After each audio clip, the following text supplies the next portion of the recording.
October of 2021, Renault CEO Laurent Rossi says this: "We have long-term ambitions to bring our team to the top of the pile. This," he said, "is a 100-race project."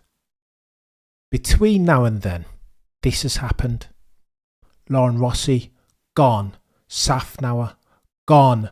Matt Harmon, gone. Permane, gone. Pat Fry, gone. Bribio, gone. Alonso, gone. Piastri, gone. Esteban Ocon, gone. So Luca De Meo, why are you still here, chap? What are you doing? What do you mean? Because we know that F1 success is a function of people, right?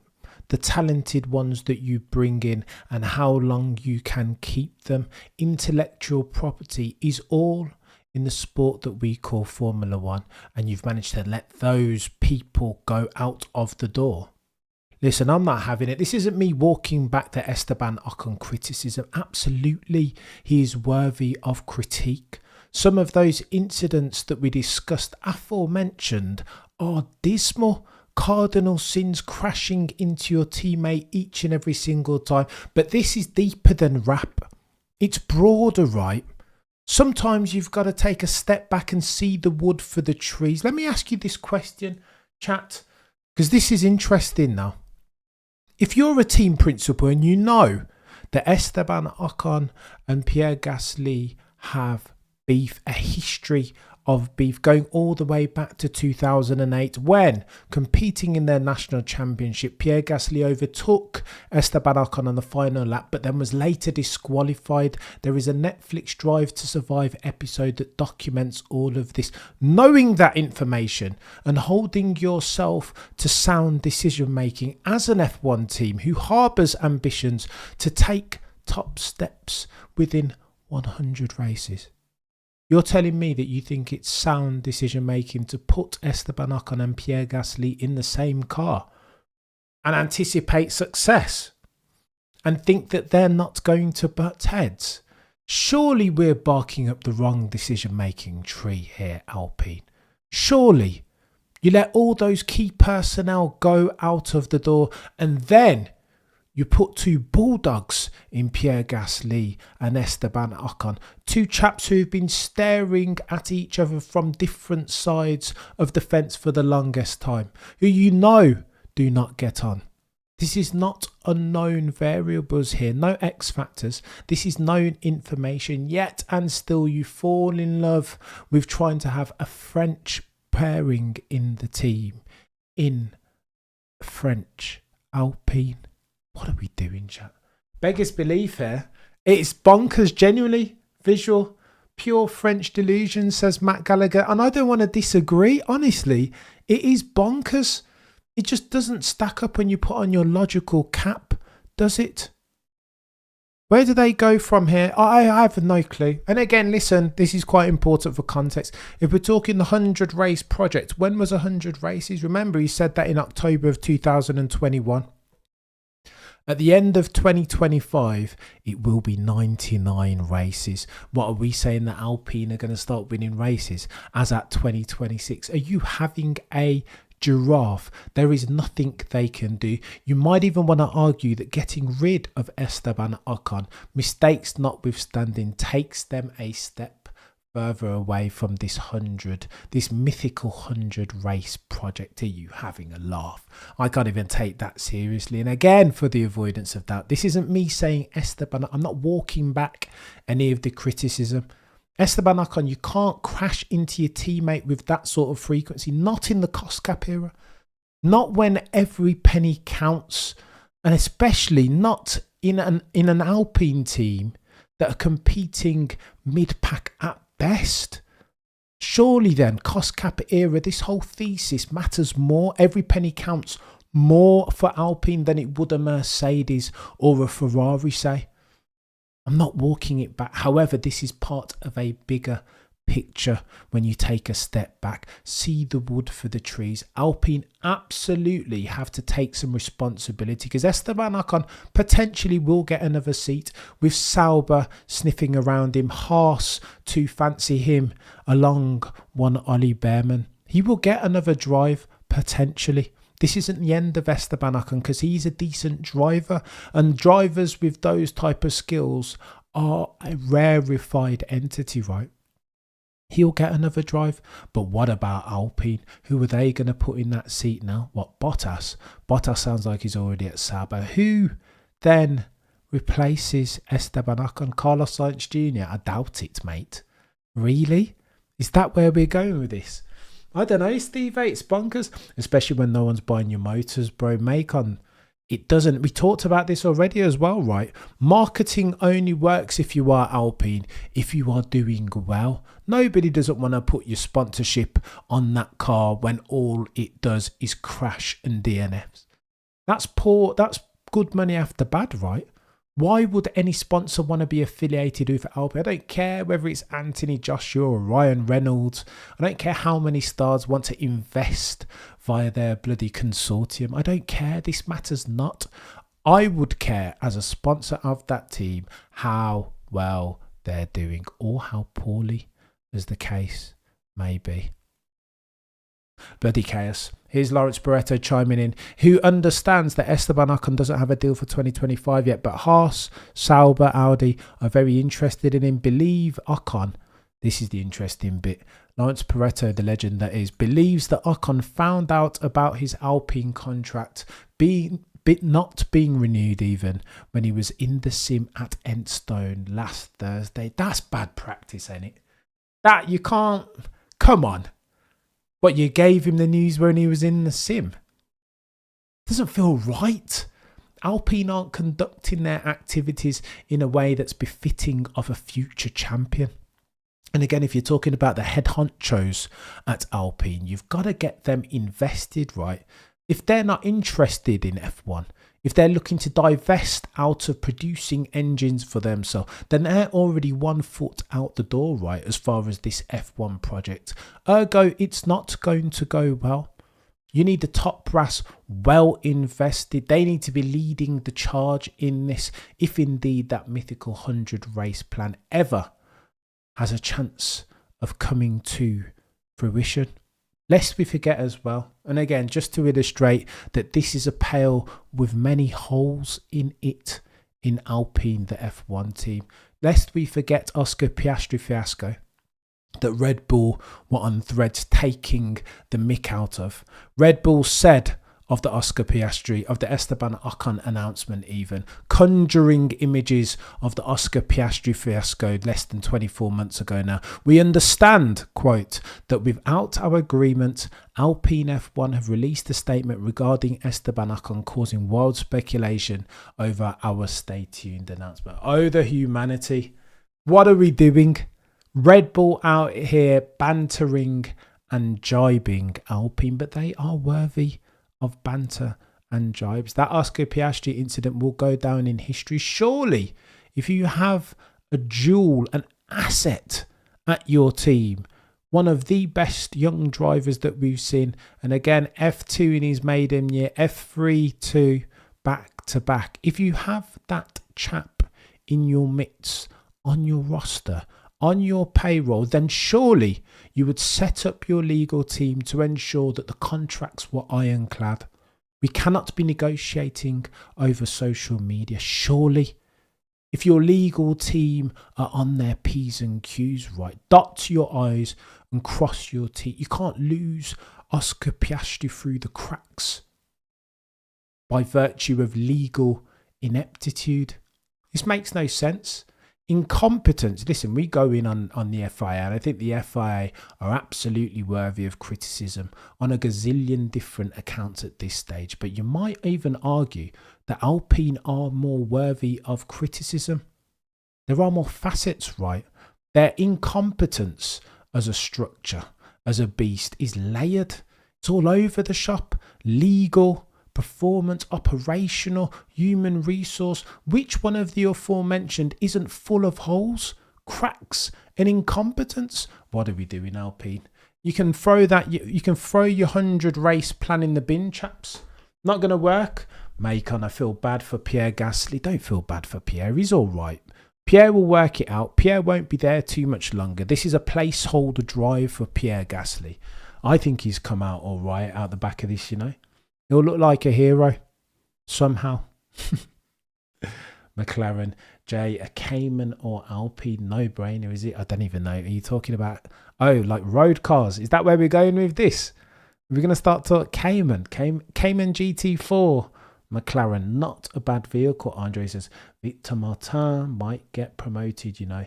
He's French. I'm hearing, Andre, that the candidate most likely for Esteban Ocon's seat is one Jack Doohan, again on the back of the conversations that were had at the Monaco Grand Prix, where Bruno Firmin said that there will be very serious ramifications, right? He was seen apparently talking to Jack Doohan. So the rumour mill went crazy thinking that Jack Doohan was going to be in that car as soon as Canada, which apparently is going to be an interesting Grand Prix, by the way. Should we talk about that very quickly? Macon says, been slipping since Kubica had to leave after his damaged hand. Yeah, they've not been, I don't know what's going on with them. I think they need some direction, right, from the hires up. We've talked to it already. If they're not invested in the rumour mill is that they don't want to continue building power units. If they're not invested and starting to count their pennies and thinking that it might be in the cards for them to withdraw step by step, do a Toyota back in the day, then you can't win. You cannot win. No amount of competence or Adrian Newey appointments can turn that incompetent ship around, because the head honchos are no longer invested, right? Indeed, on the contrary, if they're divesting out of F1, then that tells you all you need to know. And I would guess that some of those names that were reeled off earlier have left because of that. The overarching strategic direction isn't commensurate for a team that harbours aspirations of winning within 100 races. At the end of 2025, behave yourself. What's Sabrinsky saying? Alpine needs an old head in the seat to tune the car more effectively. And they had one, didn't they, Sabrinsky? Fernando El Plan Alonso was that chap, and they let him go. Just as they did Ocon, Piastri, Brivio, Pat Fry, Permane, Matt Harmon, Safnauer, and Lauren Rossi before him. No bueno. Not good enough. Hasn't the 100 race plan been reset? Yeah, well, they want to reset it, Jay. If competence and realism is a thing, you want to make your objectives smart, right? Like achievable. You can't shoot for the sky. This is F1, right? Build your objectives from the ground up and make them sensible, achievable, realistic, etc., etc. 100 race plan. What? 2025. So you're telling me 2026 they're going to start winning? Behave yourself. What are we doing? Prost left before. Yeah, visual. Mate, all the good people keep leaving. Would you work for Alpine? Not me, no chance. Let's talk about this driver's market quickly before we talk about Canada, because Canada might get a bit techie. Right, driver's market, for the avoidance of doubt, these are the guys and gals who are out of contract in F1 between now and the end of the season. Checo Perez, Sainz, Danny Rick, Tsunoda, K-Mag, Sargent, Gasly, Ocon, Zhou. Chaos, right? It is absolutely chaos. Checo Perez will be signing imminently. So too, apparently, Danny Rick, because both of the aforementioned are children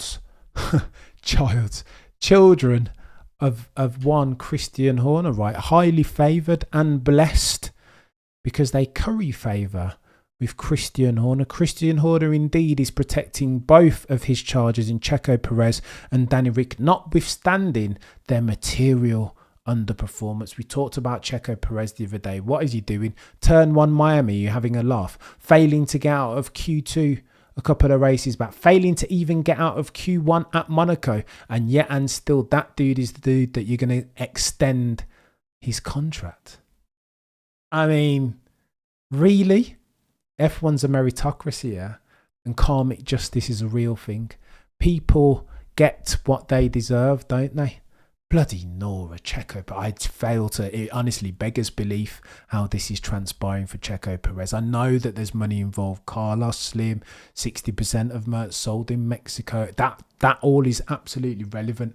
And you got to bake that in when considering all facets and parties. However, bloody Nora, Checo Perez, mate, you want to buy yourself some lotto tickets. He has fallen on his feet, hasn't he? If he gets extended, as the rumour mill is saying, between now and the Canadian Grand Prix race weekend, holy smite. Has there ever been a driver less deserving of a contract extension? Again, listen, this is why you harbour curry favour with a team boss, right? If he's in trouble, back him unequivocally, as Checo Perez has done, right? And even if you go back to Abu Dhabi 2021, yeah, but for Checo Perez's light-fueled performance in defending one Lewis Hamilton, you could even make an argument that Max Verstappen doesn't win the championship and Christian Horner is no longer Red Bull team principal. Ergo, there is a debt of gratitude to be paid from one Christian Horner to one Checo Perez. Danny Rick similar, I suppose, but he's curried favour. Carlos Sainz Jr., I have no idea where that chap's going. Audi, Sauber, I don't know. Who knows? Williams, maybe. I think that's a travesty of justice again. It's the contrast between Messrs Sainz and Perez and their respective fortunes leaves my heart heavy still. Carlos Sainz Jr. has done everything in his power, come back from appendicitis surgery and nailed the Australian Grand Prix, competing neck and neck with a driver who ostensibly has more pace than him in his teammate Charles Leclerc, aka modern day Jean Alesi. Like, how do you mean? Put some respect on Carlos Sainz Jr.'s name, but no, F1 will do nothing of the sort. Oh, the humanity, for the racing gods are cruel. Carlos Sainz still does not have a job for 2025. What the hell? This is ridiculous. Yuki Tsunoda too. You got to separate these into like rich dad, poor dad categories, right? You've got those who are nailing it in Carlos Sainz Jr. and Yuki Tsunoda, and those who are underperforming but foster rapport with key people. Is F1 more politics than it is performance? Looking at these names and their outcomes for 2025, apparently, you would think so, right? Politics over performance, that's the thing. Yuki Tsunoda, again, no seats yet, but he's not for want of suitors. I will say that. Visual, Renault are too cheap for Flavio to sort it. We're talking about Flavio. Flavio can't sort out that stuff, Visual. Flavio's good, right? He's a controversial figure, very colourful, a get-it-done type of guy. But that's a lot for somebody to go in and sort out with their own pair of hands. He'll need help. He'll need the backing of the heads of, like, the strategic decision makers. They need to be invested. Otherwise, it's fool's gold, a hiding to nothing, a poison chalice to be working for Alpine as at June 2024. K-Mag, remember we were talking about gone. This is what needs to happen if F1 is sensible. With Messrs Drugovich, Martin, Antonelli all waiting in the wings. There are loads of really, really good, capable young drivers waiting to come into F1 whose careers are a wasting, right? Whilst you've got K-Mag in a seat and Logan Sargent. Here's what needs to happen. K-Mag, gone. Logan, gone. Thanks for your services, chaps. But honestly, F1 moves quickly. Drugovich sitting there doing other Formula. What are we on about? F2 champion? Teo Porsche too. Come on. This is ridiculous. Gasly, I don't know what he will do now. Probably chill out in the Alpine now that he doesn't have his arch rival, the Joker, in Esteban Ocon. And then Ocon, I don't know what's going to go on. Noah, you're a legend. Again, with the modern day Jean a lazy bit. I know, I need to be. You know what, Noah? I was talking to a friend about kayfabe. I was watching some F1 content in the space. The race and like a couple of like the bigger owned channels, not the independents. I was thinking the while, like, how they are like F1 in that there's no why to watch. Just very like, I was listening to one and me and my son were like falling asleep. Bless them, the race. like the education is mad, like levels right. But as far as a bit of entertainment and a why to watch, they're as monotonous as F1 is in June 2024, right? It was just like flipping Nora. Like just pure iambic pentameter. I can't even do it. Not that they're not knowledgeable, they're brilliant. I watch them always, right? When it's a new The Race video, I am involved. But what's new and different in a while from them? They're like old school media, and I can't be that in a while. I've got to throw some modern day journalists in there, if not just to differentiate. Trying to be new media, entertaining, interesting, in equal measure, educational, right? Like I can't be. The second that you hear me out here in a while doing the iambic pentameter thing, nah, that'll be it for me. It's done. Need to be a little bit, do you know what I mean? USP the thing. So go on, Esteban Ocon and Joe Granier. I have no idea where they're going to go. It is silly seasoning kind. K-Mag and Logan will need to go away because, again, make some room and some space for incoming young talent. Go on and let's talk about this Canadian Grand Prix because it's going to get techie. Did you like it earlier when I went through all the names and I was like, gone. I said, Rossi, God, such a clown. Let's talk about the Canadian Grand Prix because it's going to get a bit techie, isn't it? The story here is whether we will see mean reversion as far as Red Bull's performance, whether Monaco and Miami were just blips and that they will be back top step settings in the hands of Max Verstappen at least this race weekend.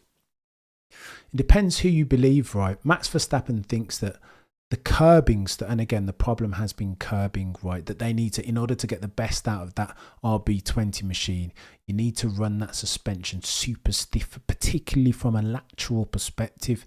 There is give as far as the vertical portion of it, but laterally, the way that Adrian Newey set it up to optimize for the ground effect and the Venturi tunnels and the clean airflow through to the wing beam and rear wing is to run that suspension even super stiff.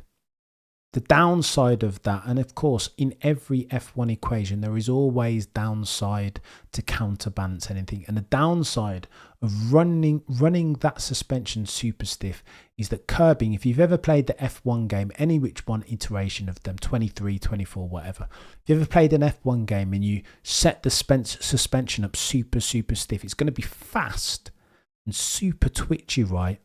The directional agility is like maximized by doing that. But then when you try and straight line a chicane as an example, let's say turn 1, turn 2 at Monza as an example. If you try and straight line that and curb it, it will just spin you out. If your suspension's too stiff, you can't curb. And around certain tracks, the racing line, the quickest way A to B is to use some curb. Monza is a brilliant example. Canada has loads of them. Monaco too, right? And that's why they've been struggling with the setup of the car, because the quickest way around some of these tracks, Monaco particularly, necessitates taking some undulating track, moreover, curbing. You saw Charles Leclerc. Charles Leclerc loves to curb. I'd argue he curbs probably too much. That's his Achilles heel, and that's why he spun a couple of years ago. Imola, right, took too much curb, and the Ferrari was far too twitchy and temperamental then. The reason why the performance has come back to Charles Leclerc is because they've dialed back some of the Ferrari's absolute performance, and they've dialed up some of the drivability, right? Hence why when you see him at Monaco, Charles Leclerc's he's loving life, because he's able to take the geometric racing line as he does so bloody well and curb whenever he wants to. You saw him on the chicane outside of the tunnel, just curbing everything, just nailing it, loving life, and that ultimately helped him drop it on pole. Now, at Canada, similar story, right? It necessitates, the geometric racing line necessitates some curbing. So are Red Bull between Monaco and Canada going to be capable of solving for this kangaroo issue that they're facing, that Max Verstappen can't cut? You saw him completely avoiding almost the curbs at Monaco because it's so much was it unsettling his car. So that's the key question. That's the story at Canada. Are they going to be able to solve that setup issue, that setup Rubik's Cube of a problem for the RB20 to where Max Verstappen can extract the best performance out of it? I don't know. I'll be honest, McLaren says, got my 24 physical this Friday. Oh my gosh, you guys are killing me. Lots of non-F1 chat. Are you saying that I'm old-fashioned? No, in the while, I'm saying that a lot of the channels that I watch are old-fashioned. Like, not boring. Boring's not the word. Samey. I was watching it and I was listening to it. Me and my son were just falling asleep. But yeah, it's going to get techie at Canada. I'll tell you this much. I'm not sure whether it's going to be quite mean reversion, but I wouldn't put it past Max Verstappen to just pole it and do a lights the flag one again. The question is whether they'll be able to handle the curbs. It's going to be interesting. 2, you want to take note. It's forecast to rain on both Saturday and Sunday. So you guys tell me which one of those Reagan Meisters of the 20 currently on the grid does that favour, if not the chap called Maximilian Verstappen. If it rains and rains heavy, both in quali and the race, mate, sack off everything that I've said about this setup nonsense. Because Maximilian Verstappen, surely, if I know Maximilian Verstappen, he could take it away. So long as you give him half a car with 4 wheels on there that can change gear and pit Maximilian Verstappen each and every single day. Lest we forget 2016 Brazil, bloody Nora, Suzuka a couple of years back as well. Like, he's a bit of a demon in the rain. Reagan Meister settings. Lewis Hamilton will go well as well. You saw him again. When was it? There was a race a couple of races ago where wet came and it was like Suzuka maybe, and Lewis just went mad in sprint. I can't remember. Too noddy, please smash the like. Jay, you're a legend, chap. Madeline says, if it rains, Max will smash them. Madeline said without a hint of bias, but no, I think you're right. I don't disagree. I think it's hard to beat Max Verstappen in a wet. You're going to need stuff, a car, changing variables, circumstances, right? If it's just wet, I'll never forget Max Verstappen nailing Charles Leclerc around the outside turn 1, full tank of fuel like it was nothing. Like he was driving a different formula. What are we doing here? Going to be bonkers. Got my F1 that Noel says, you have fresh rain masters. There's a few of them, isn't there, Noel? There's a few of them that can hold a candle to Michael Schumacher in his hay.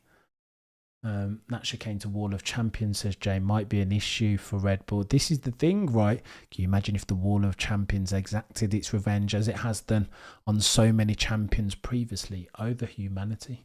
Macon will be interesting to see how Ferrari runs. Yeah, I think Ferrari have it now. And there's all this talk. Have you guys heard this talk as well about Aerostore? There's an article on AMUS that talks about because all right, Aerostore for the longest time, you understand that the way that aero is downforce, and you want downforce when you're going through the turns, but you want to shed the downforce when you're on the straights. And this is the essence of DRS, right? The wing is active. The rear wing is like hyper downforce when it's non-DRS, but as soon as you punch the DRS button, does one of these right and almost stalls the rear wing, and so like it's not as downforcey, less draggy on the straights.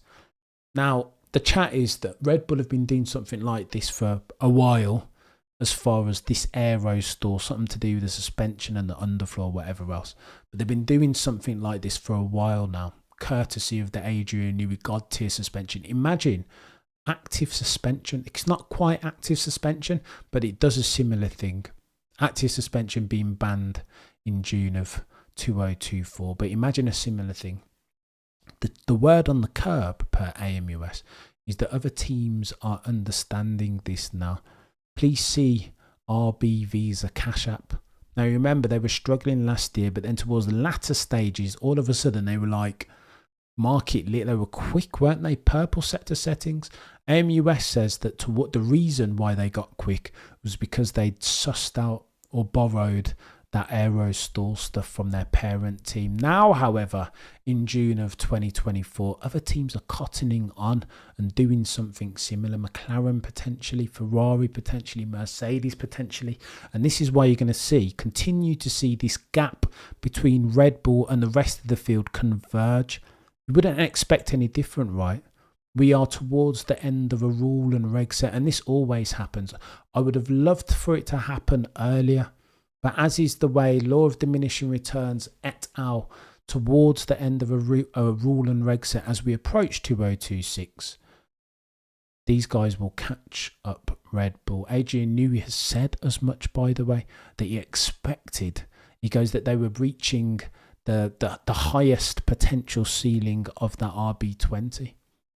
Hence the bloody radical design at the start of this year with a view to try and gain some more durable competitive advantage, wary that the rest of the teams now understand what the meta is as far as this rule and reg set design philosophy is concerned. They are catching. McLaren are coming. They are curbing and aero stalling. Ferrari too. Drivability levels in the hand of Charles Leclerc, aka modern day Jean Lazy Noir. Like, what are we doing? Visual says Noir. I've Imola 2022 in my hand, but yes, Visual. That's the point that I'm trying to make, right? He shouldn't be making those mistakes again, or not as many. It's a difference in kinds and not extents, right? I wouldn't expect to see Charles Leclerc spinning out like that. Not because of curbing, at least, because the drivability of that Ferrari is better now. They've traded off performance in absolute terms for drivability, and Charles will like that. Less error prone.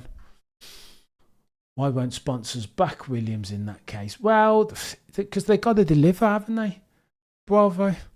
They need to sign a good driver. Got to get rid of some things that they've got to do before they get more visibility on each and every single one of our internationally syndicated broadcasts. Why would you tune into, unless Alex Albon is doing like the tyre whisperer thing again? Why are they going to get airtime? Down the back of the field. No chance, Williams. And that's not to say I don't rate James Vowles and all that he's doing. He'll get there in the end. He's got a 100 race plan of his own, right? In 2028, they're looking to start podiuming. But there is a lot. If you do the gap analysis for Williams, there's a lot that needs to happen between now and then in order for them to get there first. Oh, good chat. I've enjoyed that. I felt like it was important to give some colour to the Alpine story. Take a step back, Cameron. Stop criticising Patsy Esteban Ocon for the ills of the Alpine team and the fact that the strategic heads over at the French F1 team are divesting out of F1. Rumour mill is that they potentially want to stop building their own power unit. And if you become a customer team, unless your name is McLaren and Aston Martin, surely that condemns you to be an also-ran, right? Those are the rules of F1 for the longest time. If past his prologue, customer teams very rarely win championships. It's the works team. Interesting. Be back tomorrow. Lots of love and light to each and every single one of you. It's been emotional. No further questions, Your Honour. But I digress.